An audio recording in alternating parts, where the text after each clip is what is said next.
আমাক মাজতে বহুত প্ৰেছাৰ দিয়া হ'ল, মেণ্টেলি ফিজিকেলি বহুত লাইনৰ প্ৰেছাৰটো দিয়া হৈছে যে আপোনালোকে 2 লাখ টকা লওক, যেনেকুৱা বসয় 2 লাখ টকা লৈ এতিয়া বহি আছে, তেনেকুৱা আপোনালোকেও 2 লাখ টকা লৈ কেনে আপোনালোকৰ ডিমাণ্ডৰ পৰা ছাইড হৈ নিজৰ ঘৰত থাকক বুলি কৈছিলে। কিন্তু আমি ক'লোঁ যে আমাৰ যি সমস্যা, এই সমস্যাটো 2 লাখেদি সমাধান নহয়।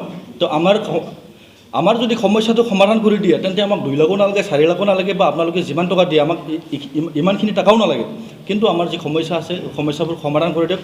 সমস্যা হিচাপে আমি ফাৰ্ষ্ট প্ৰায়ৰিটি হিচাপে লৈছোঁ যে NDFBৰ ফাউণ্ডাৰ চেয়াৰমেন ৰঞ্জন ডেমেৰী তেখেতক জেলৰ পৰা ৰিহা কৰি দিয়ক। কাৰণ তেখেতে বিটিআৰ শান্তি চুক্তিৰ এজন ছিগনেটৰী যদি জেলত থাকিব লগা হয়, লগতে তেখেতৰ লগতে 63-65 ছামথিং তেনেকুৱা আছে কেডাৰ এতিয়াও জেলত বন্দী হৈ আছে। আৰু এটা লেটেষ্ট কথা হ'ল কি, NLFBৰ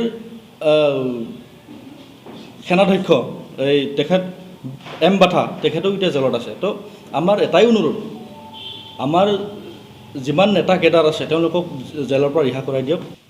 NLFBৰ কাৰণে আৰু সকলোবোৰৰ কাৰণে দুখৰ দিন বুলি মই ক'ব বিচাৰিছোঁ। কাৰণ যোৱা বিয়লি 6 বজা সময়ত আমাৰ কোকৰাঝাৰৰ স্থিত চান্দামাৰী NLFB ডেজিগনেটেড শিবিৰত অসম পুলিচৰ কেইজনমান ব্যক্তিয়ে যাই কিনে আমাৰ এই বৰ্তমান থাকি থকা শিবিৰখন খালী কৰিবৰ কাৰণে নিৰ্দেশ দিছিলগৈ। এইটো আমি দুখ প্ৰকাশ কৰিছোঁ। কাৰণ অসমৰ চিফ মিনিষ্টাৰ হেমন্ত বিশ্ব শৰ্মা ডাঙৰীয়াদেৱে আমি যেতিয়া জংঘললৈ আছিলোঁ, সেইটো সময়ত তেখেতে আমাক অভাৰফোনেদি কথা পাতি আমাক তেখেতে উভতাই আনিছিলে যে আপোনালোকৰ যি সমস্যা আছে, এই সমস্যাবোৰ আমি শান্তি আলোচনা মৰ্মেৰে সমাধান কৰিম বুলি। সেয়েহে আমি তেখেতৰ ৰিকুৱেষ্টটো অনাৰ দি আমি উভতি আহি শান্তি প্ৰক্ৰিয়াটো বজাই ৰাখিবৰ কাৰণে আমি কোকৰাঝাৰৰ চান্দামাৰী NLFB ডেজিগনেটেড শিবিৰ আৰু ওদালগুৰিৰ সোনাই NLFB ডেজিগনেটেড শিবিৰত আছিলোঁ। কিন্তু যোৱাকালি অসম পুলিচে যি ধৰণে আমাক ব্যৱহাৰ কৰিলে, এইটো খুব দুখ লগা কথা। কাৰণ আমাক এনেকুৱা শিবিৰৰ পৰা শিবিৰখন খালী কৰিব দিয়াটো বহুত ভাবিব লগা কথা হৈছে। আমাক অসমৰ চিফ মিনিষ্টাৰ নিজে স্বয়ং যেতিয়া আমি তেখেতৰ লগত গুৱাহাটীত মিটিং পাতিছিলোঁ, এইটো সময়ত তেখেতে কৈছিলে যে আপোনালোকে ওদালগুৰিত এটা আৰু কোকৰাঝাৰত এটা কেম্প বহাই কিনে থাকিব পাৰিব বুলি। তো আমি আশা ৰাখিছিলোঁ বা আশা কৰি আছিলোঁ যে তেখেতে দিয়া কথাবোৰ আলোচনাৰ মাজেদি সমাধান কৰি দিব বুলি। কিন্তু আজি আমি দেখিবলৈ পাইছোঁ তেখেতে আমাৰ যি সমস্যা, এই সমস্যালৈ কোনো এটা ৰেছপন্স দিয়াটো আমি দেখিবলৈ পোৱা নাই। তো মোৰ এটাই অনুৰোধ, আমি যেনেকুৱা আছোঁ তেনেকুৱাই আমাক থাকিবলৈ সুবিধাটো দিব লাগে। যেনেকুৱা আমাৰ NLFBৰ ইমান এটা ডাঙৰ ডিমাণ্ডো নাই, আমাৰ পৰা বহুত ডাঙৰ ডিমাণ্ড তেওঁলোকে আঁকোৱালি লৈ সমাধান কৰি দিছে। এই যোৱা কেইদিনমান আগতে আলফাৰ কেইজনমান গ্ৰুপে দিল্লীত যাই কেনে পিচ এগ্ৰিমেণ্ট কৰিলে গৈ। তেনেকুৱাই আমাৰ বহুত এটা এক্সাম্পল আছে। DNLৰ লগত কথা পাতি তেওঁলোকৰ সমস্যাবোৰ সমাধান কৰি দিলে। আৰু আদিবাসীসকলৰ যি সমস্যা আছিল তেওঁলোকে সমস্যাটো সমাধান কৰি দিলে। ঠিক তেনেকুৱাই আমিও আশা কৰিছিলোঁ NLFBৰ যি সমস্যাবোৰ, এই সমস্যাবোৰ যেন তেখেতে সলিউশ্যন কৰি দিয়ে বুলি আমি আশা ৰাখিছিলোঁ। কিন্তু আমাৰ আলোচনা প্ৰক্ৰিয়াটো তেখেতে আগবঢ়াৰ আগতেই আমাক শিবিৰৰ পৰা ওলাই দিব খোজাটো বহুত আমাৰ কাৰণে দুখ লগা বুলি মই আজি ক'বলৈ বিচাৰিছোঁ। তো আমাক তেনেকুৱা অফিচিয়েলি কোনো জাননী দিয়া নাছিলে।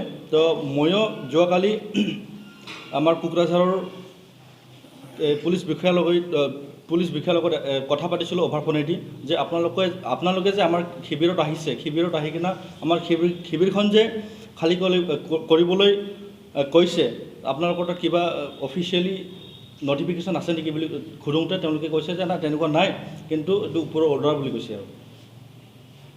আৰু আমি এটা দুখ পাইছোঁ, যদিহে আমি শিবিৰখন এৰিব লাগে তেন্তে আমি ভাল এটা আলোচনাৰ মাধ্যমেদি এৰিলোঁ হয়, কিন্তু তেনেকুৱা ৰাতিৰ মাজত যাই কিনে আমাৰ ল'ৰাকেইটাক শিবিৰৰ পৰা ওলাই যাবলৈ দিয়াটো বহুত দুখ লগা কথা। আৰু আমাৰ ল'ৰাকেইটাও বহুত দুখ পাইছে, লগতে আমাৰ সকলো লিডাৰকেইটা এইটো দুখ প্ৰকাশ কৰিছে। এতিয়া আপোনালোকে চৰকাৰক কি ক'ব? আপোনালোকৰ টাৰ্গেট কি হ'ব এতিয়া? টাৰ্গেট আমাৰ আগতে যি আছিল এতিয়াও এইটোৱে আছে যে আমাৰ যি সমস্যা, এই সমস্যাটো CM আমাৰ লগত কথা পাতি সমাধান কৰি দিব লাগে বুলি মোৰ এটাই অনুৰোধ। এতিয়া কিমান কেডাৰ আছিলে আপোনালোকৰ বৰ্তমান? কেডাৰ বুলি ক'লে আমাৰ যেনিবা পুলিচৰ লিষ্টত বেলেগ আৰু আমাৰ তাত এতিয়া আছে বেলেগ, আৰু একচুৱেল আমাৰ যি ষ্ট্ৰেংথ এইটো বেলেগ। তাৰমানে বস্তুটো হ'ল কি, যেতিয়া আমি জংঘলৰ পৰা উভতি আহিছিলোঁ, এইটো সময়ত যেতিয়া আহিছিলোঁ, এইটো সময়ত আমি যিমানজন আজিৰ ডেটত ওলাইছিলে তেওঁলোকৰ লিষ্টটো দিছিলোঁ। তো NLFBৰ পুলিচে ভাবে NLFBত ইমানখিনি ল'ৰা আছে যিমানখিনি আমি প্ৰথমত দিছিলোঁ, কিন্তু NLFBৰ কেছতে NLFBৰ কিছুমান লিডাৰ বা কিছুমান কেডাৰ তেওঁলোকে জেল খাইছিলে, কিন্তু পুলিচৰ লিষ্টত এই যোনে জেল খাইছে তেওঁলোকৰ মানে লিষ্টটো নাই। কিন্তু কেছটো খাইছে, জেল খাইছে NLFBৰ কেছতে, কিন্তু এওঁলোকক NLFBৰ বুলি মানি লোৱা নাই। তো এনেকৈ আমাৰ টোটেল ষ্ট্ৰেংথটো আছে 600।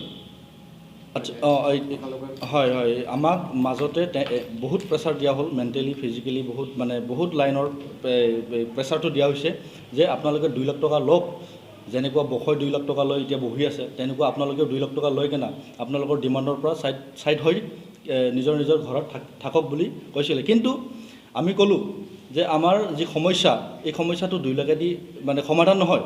তো আমাৰ যদি সমস্যাটো সমাধান কৰি দিয়ে তেন্তে আমাক 2 লাখো নালাগে, 4 লাখো নালাগে, বা আপোনালোকে যিমান টকা দিয়ে আমাক ইমানখিনি টকাও নালাগে। কিন্তু আমাৰ যি সমস্যা আছে, সমস্যাবোৰ সমাধান কৰি দিয়ক। সমস্যা হিচাপে আমি ফাৰ্ষ্ট প্ৰায়ৰিটি হিচাপে লৈছোঁ যে NDFBৰ ফাউণ্ডাৰ চেয়াৰমেন ৰঞ্জন ডেমেৰী তেখেতক জেলৰ পৰা ৰিহা কৰি দিয়ক, কাৰণ তেখেতে BTR শান্তি চুক্তিৰ এজন ছিগনেটৰী যদি জেলত থাকিব লগা হয়, লগতে তেখেতৰ লগতে 63-65 ছামথিং তেনেকুৱা আছে কেডাৰ এতিয়াও জেলত বন্দী হৈ আছে। আৰু এটা লেটেষ্ট কথা হ'ল কি, NLFBৰ সেনাধ্যক্ষ তেখেত M বাথা তেখেতেও এতিয়া জেলত আছে। তো আমাৰ এটাই অনুৰোধ, আমাৰ যিমান নেতা কেডাৰ আছে তেওঁলোকক জেলৰ পৰা ৰিহা কৰাই দিয়ক। তাৰপিছত আমাৰ যি সমস্যা আছে, এই সমস্যালৈ কথা পাতি আমি সংগঠনটো এদিন নহ'লেও এদিন আমি ডিছবেণ্ড কৰিমেই, কিন্তু এই বুলি নহয় যে ৰাতিৰ মাজতে আমি ডিছবেণ্ড কৰি দিম। ডিছবেণ্ড কৰিম যেতিয়া আমাৰ সমস্যাটো সমাধান হ'ব, তেতিয়া আমি ডিছবেণ্ড কৰিম।